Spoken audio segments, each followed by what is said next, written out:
More than half the butter brands sold as grass-fed in American grocery stores aren't fully grass-fed. Some aren't even close. And at least one is probably sitting in your refrigerator right now.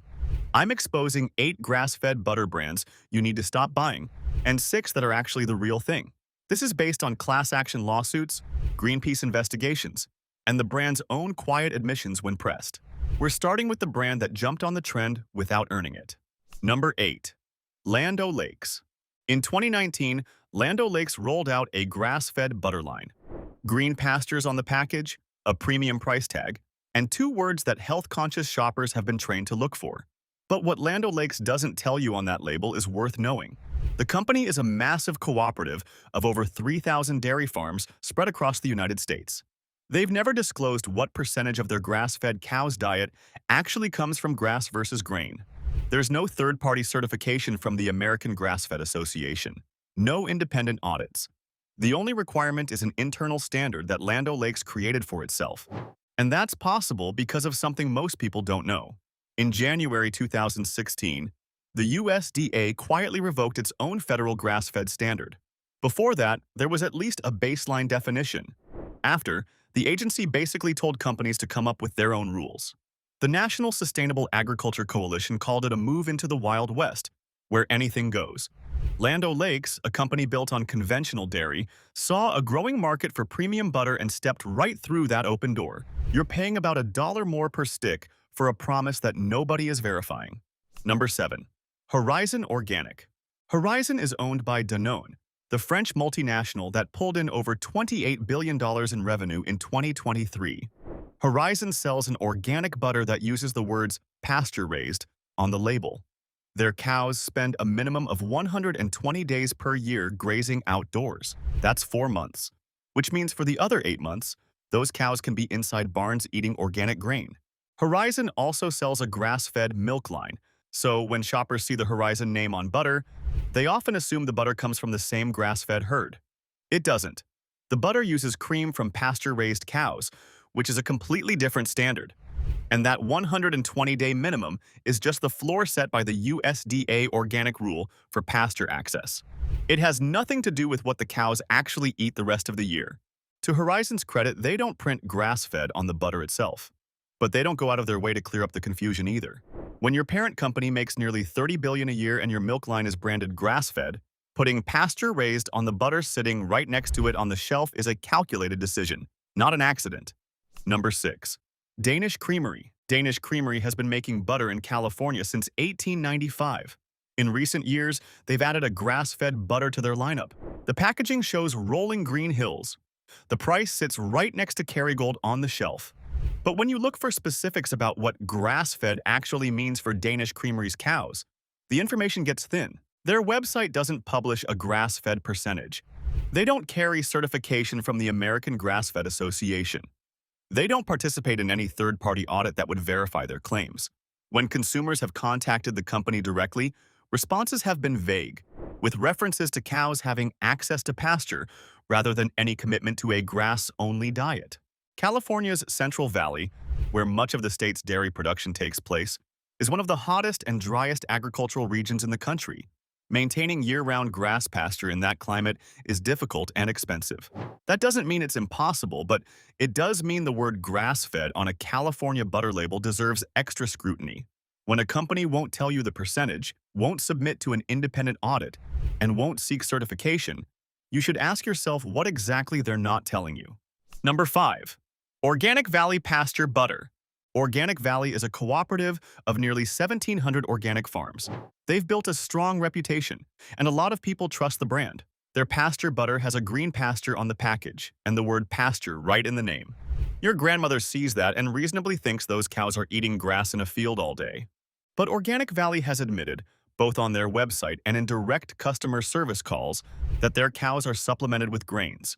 That includes organic corn and soy. They haven't publicly disclosed the exact grass-to-grain ratio for the pasture butter line, but customer service representatives have confirmed that 100% grass-fed is, in their own words, far from reality for the majority of their farmers. The word pasture in pasture butter is doing a lot of heavy lifting. It tells you where the cows live, not what they eat. A cow can stand in a pasture and eat grain out of a trough, and nothing about that label would be legally wrong. There's no federal regulation preventing Organic Valley from calling it pasture butter, regardless of how much grain those cows consume. For a cooperative with nearly 2,000 member farms, the variation in feeding practices from one operation to the next is enormous, and that's something the Uniform Green label doesn't reveal. Now, before I get to number 4, if this investigation is the kind of thing that matters to you, take a second and hit that subscribe button. It helps this channel keep doing exactly this kind of research. Back to the list. Number 4. Tillamook. Tillamook is based in Oregon, and they've been in the dairy business since 1909. Their branding is heavy on green pastures, family farms, and the Pacific Northwest lifestyle.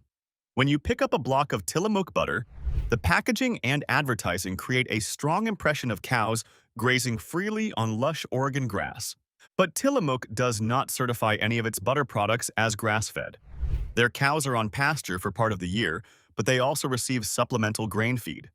The company's own website describes their farming practices without once using the phrase 100% grass-fed. That's not an oversight. That's careful wording from a legal team that knows what those words would require. What makes Tillamook worth including here isn't that they lie outright. It's that their branding lets you fill in the blanks with assumptions. The pastoral imagery, the heritage story, the word natural. None of those words mean grass-fed under any recognized standard, but they're designed to make you feel like you're buying something premium. Tillamook butter costs more than most conventional butter on the shelf. If you're paying that premium because you believe the cows eat only grass, you're paying for something the company never actually promised you in writing. Number 3. Westgold. Westgold comes from New Zealand, which has a genuine reputation for pastoral dairy farming. The brand trades heavily on that image. Their butter is imported and marketed in the United States as a premium grass-fed product, and the packaging makes it look like every cow in New Zealand spends its entire life wandering through a postcard. But Westgold's own website states that farmers may choose to supplement with dried or semi-dried forms of grass, hay, silage, or other options such as grains. They don't publish a grass-fed percentage. They don't tell you how much grain supplementation happens across their supplier farms or how often it occurs. New Zealand's climate is better for year-round grazing than most parts of the United States, and that's true. But New Zealand also has no mandatory government standard for what grass-fed means on dairy products. The country's dairy industry largely self-regulates on this issue. Fonterra, the company behind Anchor Butter, which we'll get to next, is a New Zealand cooperative that allowed up to 20% non-grass feed under its own internal definition, while still calling the product grass-fed. Westgold operates in that same regulatory environment. A pretty label from New Zealand is not the same thing as a verified standard. Number 2. Anchor. Anchor is made by Fonterra, the largest dairy company in New Zealand and one of the biggest in the world. For over a year, between December 2023 and April 2025, Anchor Butter carried packaging that read 100% New Zealand grass-fed. That claim was false. In September 2024, Greenpeace filed a lawsuit against Fonterra under New Zealand's Fair Trading Act. The environmental group pointed out something uncomfortable. Fonterra's own internal standard allowed cows to eat up to 20% non-grass feed, including palm kernel expeller, a byproduct of the palm oil industry linked to rainforest destruction in Southeast Asia. New Zealand imports nearly 2 million tons of palm kernel every year, primarily to feed its dairy herds. In April 2026, Fonterra settled with Greenpeace out of court. The company admitted that combining 100% New Zealand and grass-fed on the packaging was likely to mislead consumers and violated the Fair Trading Act. They pulled the label. But here's what they did not concede. They didn't admit that calling the butter simply grass-fed on its own is misleading. Their cows are still eating palm kernel. The packaging just says less about it now. That's not reform, that's editing. Number 1 on the avoid list, Kerrygold. This one is going to sting, because Kerrygold is probably the most beloved butter brand in America. It's the second best-selling butter in the entire country. The gold foil wrapper, the rolling Irish pastures, the words grass-fed printed right there where you can see them. Your grandmother probably has a stick of it in the kitchen right now. But in 2018, a California man named Diami Myers-Taylor filed a class action lawsuit against Ornua, the Irish cooperative that owns Kerrygold. The complaint alleged that the cows supplying milk for Kerrygold were not exclusively grass-fed. They were fed grain, soy, and other supplements, particularly during Ireland's winter months when there's simply no grass to graze. Some of that supplemental feed may have been genetically modified. Kerrygold's own numbers back this up. Supplementary feed makes up about 10% of a cow's diet, including wheat, barley, rapeseed, soy, and citrus pulp. Their cows graze outdoors for roughly 312 days a year, which sounds impressive until you realize that leaves more than 50 days of exclusively indoor, grain-supplemented feeding. And in 2023, Kerrygold's packaging was found to contain PFAS, the so-called forever chemicals, leading to product recalls in New York and California. The lawsuit over that packaging has since been dismissed, but the fact that it happened at all should give you pause. Those are the 8 butter brands using the words grass-fed, or the strong suggestion of it, to charge you a premium without fully delivering on the promise. But this investigation isn't all bad news. These next 6 brands actually do what they say to varying degrees, and every one of them is more transparent than anything we just covered. Number 6 on the trust list.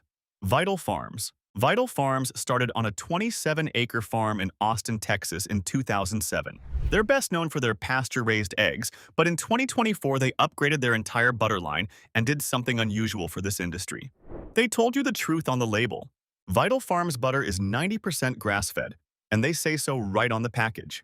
The remaining 10% of the cow's diet comes from barley, oats, cornmeal, and supplemental vitamins. The cows live on family farms with outdoor access an average of 200 days per year. Vital Farms is a certified B Corporation and trades publicly on the NASDAQ, which means their sourcing claims are subject to the kind of regulatory scrutiny that private companies avoid. Now, 90% is not 100. That's honest from me and honest from them. But the reason Vital Farms lands on the trust list is transparency.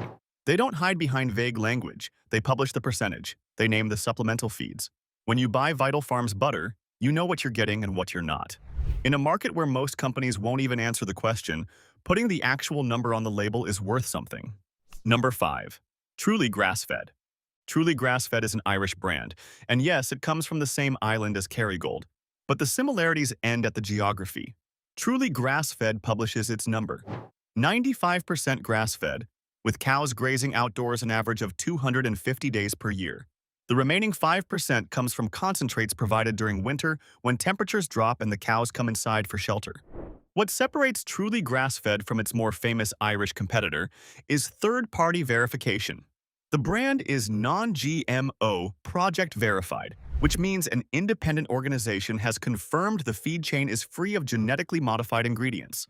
They're also certified animal welfare approved by A Greener World, one of the most respected animal welfare certifiers in existence. And their farms are independently audited under Ireland's Sustainable Dairy Assurance Program. Kerrygold asks you to trust the label. Truly Grass-Fed asks you to check their work. That's a meaningful difference. At a similar price point on the shelf, you're choosing between a brand that built its reputation on imagery and one that built theirs on audits. For anyone who switched away from Kerrygold and doesn't know where to turn next, this is a strong place to start. Number 4. Kirkland's Signature Grass-Fed Butter. This is the Costco option, and it's a genuinely good one. Kirkland's grass-fed butter is sourced from New Zealand through a partnership with Westland Milk Products, a company with over 150 years in the dairy business on the country's South Island. The cows supplying this butter eat a diet of at least 95% grass, with the supplemental feed being GMO-free. New Zealand prohibits the use of growth hormones and GMOs in dairy farming by law, so those protections come built in regardless of the brand. The butter launched in 2021 and quickly earned a reputation among health-conscious shoppers for matching or beating Kerrygold on both color and flavor at a significantly lower price. Now, you might be wondering why Westgold, also from New Zealand, landed on the avoid list while Kirkland's New Zealand butter landed here. The difference is disclosure. Kirkland publishes the grass-fed percentage and the sourcing details. Westgold does not. In a market without federal standards, the brands willing to put a number next to the claim are the ones earning your trust. At Costco's price point, roughly $7 for 3 8-ounce bars, this is one of the best values in the grass-fed butter market. Number 3. Kelowna Supernatural. Kelowna's story starts with small Amish and Mennonite family farms in Iowa. When these farms were getting squeezed out by the industrial dairy market, a man named Bill Evans organized a cooperative to keep them viable. He founded what became Kelowna Supernatural with a simple idea: keep the milk as close to its natural state as possible. Their butter is certified organic, sourced from pasture-grazed cows on small family operations operations. The cream is vat pasteurized at just 145 degrees, which is the gentlest commercial method short of selling it raw. Most organic brands use ultra-high temperature pasteurization because it's cheaper and extends shelf life. Kelowna chose the slower, old-fashioned method because it preserves more of the nutrients and flavor that heat destroys. The butter even uses Celtic sea salt instead of refined table salt. What you won't find in Kelowna's supply chain is a megafarm. These are herds of 50 or 100 cows, not thousands. The farms practice pasture grazing for a minimum of 120 days per year, and because Iowa has a genuine growing season, the quality of those pastures is high. Kelowna took second place at the Iowa State Fair for their lightly salted butter. Your grandmother would have recognized every single ingredient in this product. Number 2. Strauss Family Creamery. Albert Strauss's father started a dairy farm on the shores of Tamales Bay in Northern California in the early 1940s. He and his wife Ellen began with 23 cows. When Albert took over in the 1970s, he did something radical for the time. He stopped using herbicides and chemical fertilizers, switched to no-till planting, and built a manure composting system. Then he went further. In 1994, he founded Strauss Family Creamery and made it the first 100% certified organic creamery in the United States. Strauss butter is organic and comes from cows that graze on the green coastal pastures of Marin County. The milk is non-homogenized. The glass bottles are recyclable and reusable. This is a creamery that operates on principles most industrial dairy operations abandoned decades ago. What makes Strauss stand out in this investigation is consistency. They've maintained these standards for over 30 years. They didn't launch an organic line because the market told them to. They were organic before organic was a marketing category. The trade-off is availability. Strauss products are mostly found in Northern California and select natural food stores across the West Coast. If you can find it where you shop, it's one of the most trustworthy butters in America. Number 1. Maple Hill. If there's a gold standard in the grass-fed butter market, this is it. Maple Hill is 100% grass-fed, 100% organic, and completely transparent about what that means. Their cows eat grass and forage, and nothing else. The diet never includes grain, corn, or soy, not even during the winter months when feeding simply switches to dried grass and hay harvested from those same pastures. Tim and Laura Joseph started Maple Hill in 2009 on a 250-acre farm in upstate New York. They had no farming experience when they bought the land in 2003. What they did have was a willingness to learn and a conviction that cows are healthiest on a grass-only diet. They transitioned from conventional practices to a 100% grass-fed model and watched their herd's health improve dramatically. Tim's sister Julia and her husband Pete eventually left their own careers to help run the operation. Today, Maple Hill works with roughly 135 independent family farms, each averaging about 50 cows. They practice regenerative agriculture, and their cows live about 3 times longer than the average dairy cow. The butter has a deep yellow color that comes from the beta-carotene in the grass itself. No dyes, no tricks. When your grandmother told you that good butter should be yellow, this is what she was talking about. If you want one simple rule, look for the words 100% grass-fed and a third-party certification on the label. If those 2 things aren't there, keep looking. I've got more investigations like this one coming. Hit subscribe so you don't miss the next one.